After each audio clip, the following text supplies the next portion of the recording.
Pump lost 300,000 followers in one day. He was once a famous rapper that had it all. The women, the cars, and the money. So much money that he started flexing it everywhere. Yes, sir. Make it rain. We're making it rain, baby. Come on. Let's do it. What? Y'all thought I was finished? Let's go.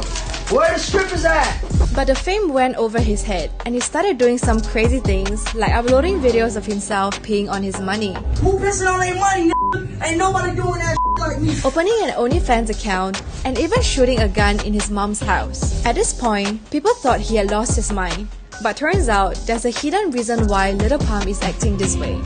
Ghazi Gersha, aka Lil Pump, was born in Florida to Colombian immigrant parents, and he had a very tough childhood growing up. His parents divorced when he was only 6 years old, and because of this, he became a rebellious kid who was always getting into troubles. One time, he was kicked out of school for allegedly using illegal substances. And when he turned 13, he was kicked out permanently for fighting with a student, starting a riot, and telling the principal that he was gonna get intimate with his wife. It seemed that this kid was destined to be a failure. But then, something unexpected happened that changed his life forever. He started to spend time with his rapper friend Smoke Perp, and one day he was asked to freestyle for him. When they uploaded the track on SoundCloud, it got millions of views. This made Lil Pump realize that music was his destiny. And only 1 year later, he released his most famous song. Gucci gang, Gucci gang, Gucci gang, Gucci gang, Gucci gang, Gucci gang, Gucci gang. Gucci Gang went super viral, getting over 1 billion views on YouTube. And thanks to this song, he signed an $8 million contract with a record label, and his life blew up. Lil Pump started to live his dream life, spending millions of dollars buying mansions, expensive cars, and lavish jewelry. This right here, 280. This right here, 170. This right here, 80. This right here, 180. This one right here, 50.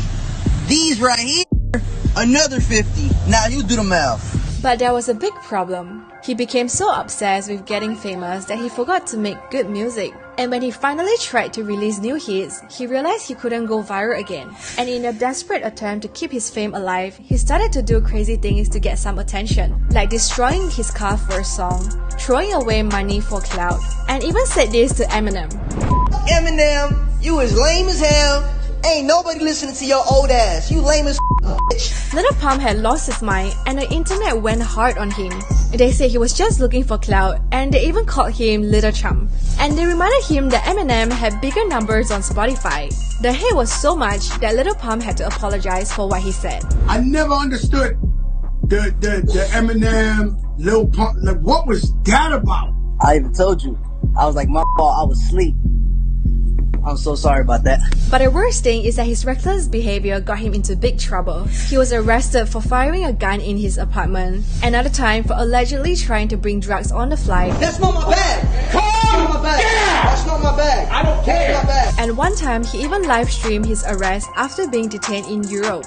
At this point, people got tired of him to the extent that they started to unfollow his Instagram account. In just a couple of years, he lost over 3 million followers. And if he continues this way, he could lose even more. Lil Pump's story only proved that people can tolerate bad music but not a bad behavior.